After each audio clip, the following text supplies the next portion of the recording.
First, the top news headlines. ICSE, CBSE exams postponed, 168 trains cancelled as India sees 166 cases of COVID-19. Beijing hit by record imported coronavirus cases, no China transmissions, report says.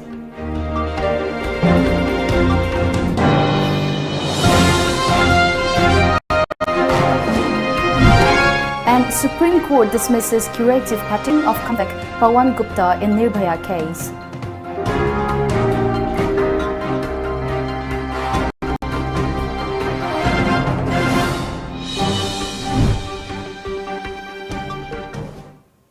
Welcome to Times of Manipur television news today at 1 p.m. I'm Loving Rimai with the news in detail. The ICSE board today postponed Class 10 and 12 examinations due to the novel coronavirus threat, a day after CBSE announced the postponement. The Council for the Indian School Certificate Examinations, CISCE, Chief Executive Gary Arathun said the exams have been postponed till March 31, a day after he said exams would be held as per the schedule.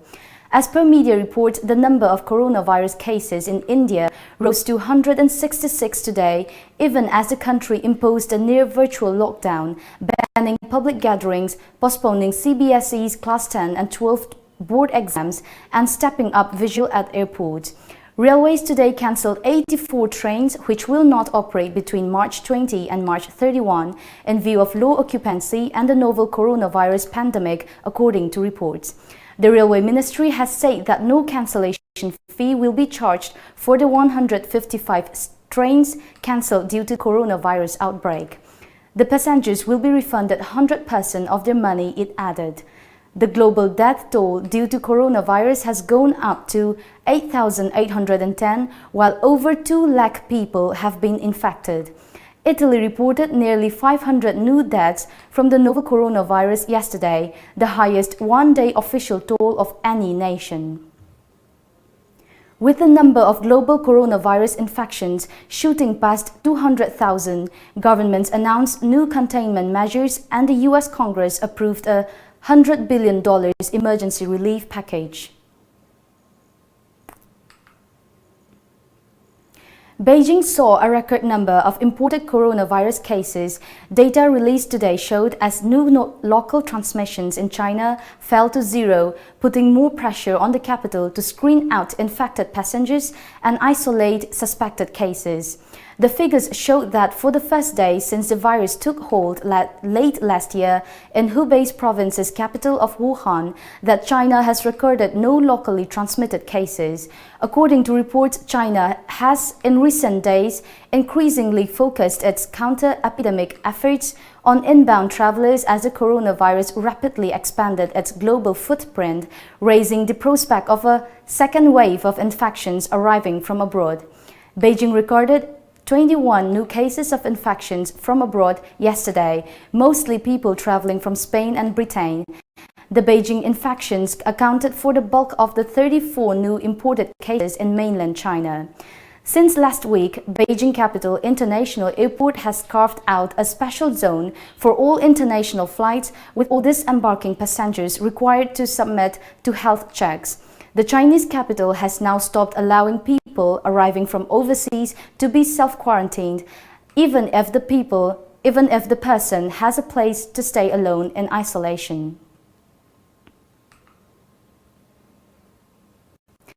The Supreme Court today dismissed the curative petition filed by Pawan convict in the Nirbhaya gang rape and murder case. According to media reports, Pawan had moved to the Supreme Court with a curative petition to challenge the death sentence awarded to him. In his petition, Pawan has claimed that he was a juvenile at the time of the crime in 2012 and that the lower courts had ignored this fact. Besides this, he argued that his death sentence should be commuted to life imprisonment because he was a minor at the time of the crime. Prior to this, Pawan had filed a review petition in the Supreme Court on the same matter, but that was dismissed by the court. Today's decision was taken by a 6-member bench of the Supreme Court of India. Pawan is one of the 4 convicts on death row for the gang rape of a 23-year-old on the night of December 16, 2012. The victim succumbed to fatal internal injuries on December 29 of the same year. An official team led by District Officer Agriculture Department Imphal East Kaisham Rameshwari and District Officer Imphal West Karam Kalabidu met with the farmers of Yumnam Kuno today. During the trip, the team inspected places like Yumnam Kuno, Lamboikul, Nongbram Andro, Yaripok and assured the farmers that a thorough report on their grievances will be submitted to the concerned top officials. The team also assured the farmers to provide them assistance from the department.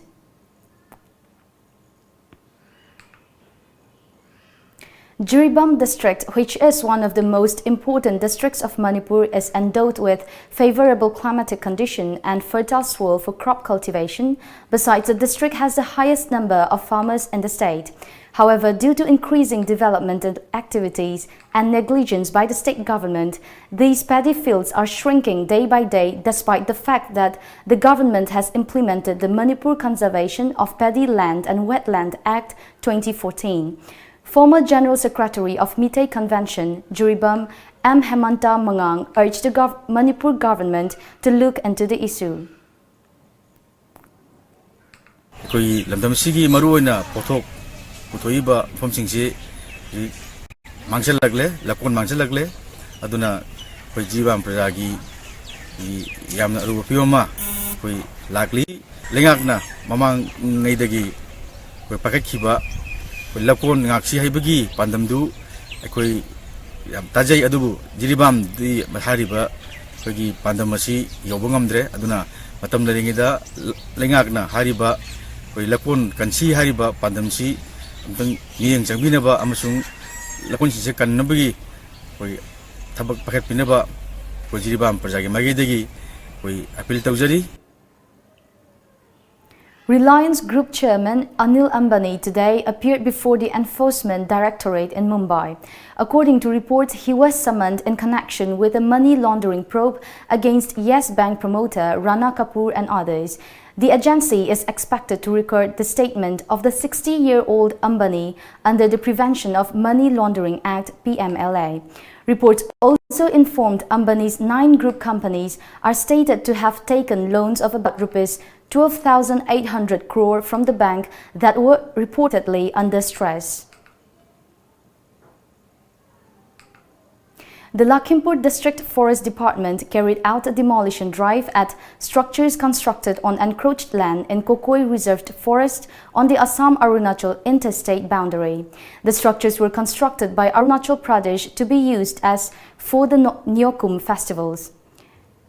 The demolition included a grain store and toilets constructed near the Nyokum Namla at Nyokum Festival Ground in the Kakoi area.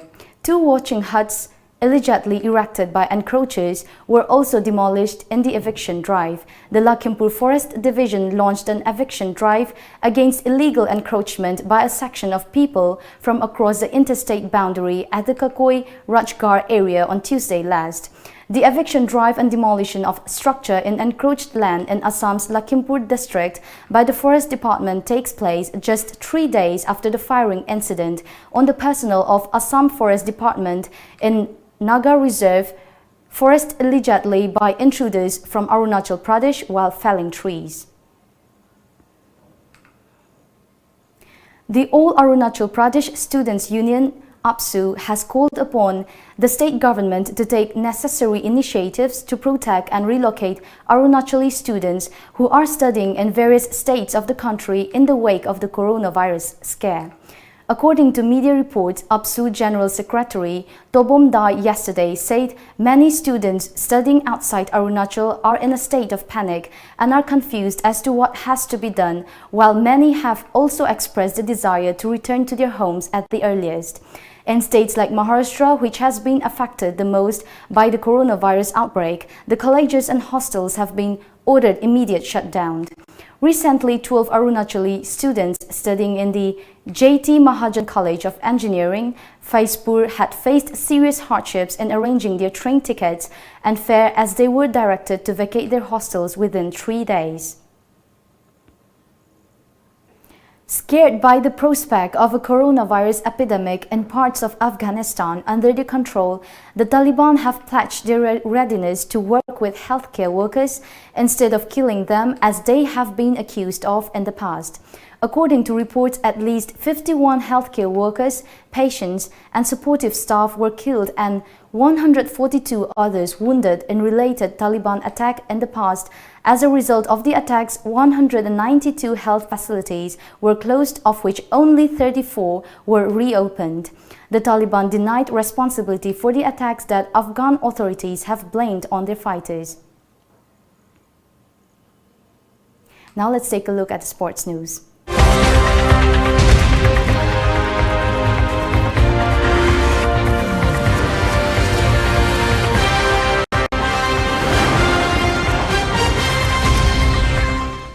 The Association of Tennis Professionals (ATP) and Women's Tennis Association (WTA) have extended the suspension of their tours until June 7, the two tennis bodies said in a joint statement yesterday, as the coronavirus pandemic continued to shred the sporting calendar. As per reports, the clay court season will not be held as scheduled due to the suspension, the organizing bodies of the men's and women's tours said. The men's ATP and women's WTA rankings will be frozen for the time. Several athletes and representatives of national Olympic committees reacted with bewilderment and frustration after officials from the International Olympic Committee urged them to continue training for the Summer Games despite worldwide restrictions on movement amid a pandemic that has cast the event into doubt. As per reports, the IOC, which has insisted the Games will be held as scheduled beginning in late July in Tokyo, provided the guidance during a 2-hour conference call yesterday with 200 athlete representatives from around the world and half a dozen IOC officials, including the president Thomas Bach.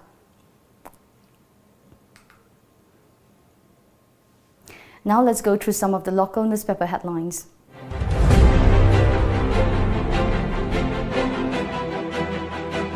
The Shanghai Express. SG removes T.S. Shyamkumar from ministry, bars him from assembly. Coronavirus in India. Confirmed COVID-19 cases claimed to 155. CM reviews COVID-19 preparedness again. Ziri rail line on target, says Goyal. The People's Chronicle. SC bars Shyamkumar from entering assembly. Minister reshuffle in Biren cabinet likely soon. Breather for BJP as NPF candidate withdraws nomination. Rumour mongers liable to face legal action, says Director Dr. K. Rajo. Imphal Free Press. SC annuls Minister's chief of Shyamkumar bars him from entering assembly. No positive case of COVID-19 in Manipur, Health Director clarifies. Titular king contesting election would lead to loss of cultural sovereignty. KSO sets 36 hours deadline for arrest of culprits. Such episode could have been avoided, says NSCN-IM. And before we end the bulletin, the top news headlines once again.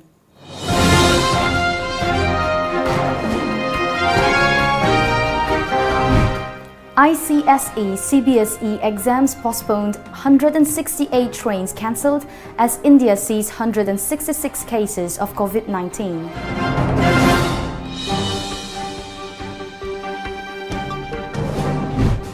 Beijing hit by record imported coronavirus cases, no China transmissions, report says.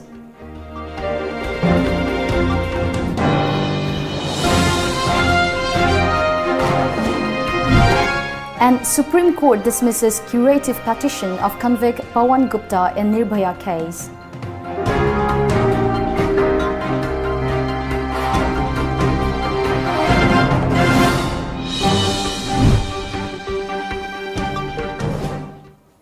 That's all for the news today at 1 p.m. Thank you for watching.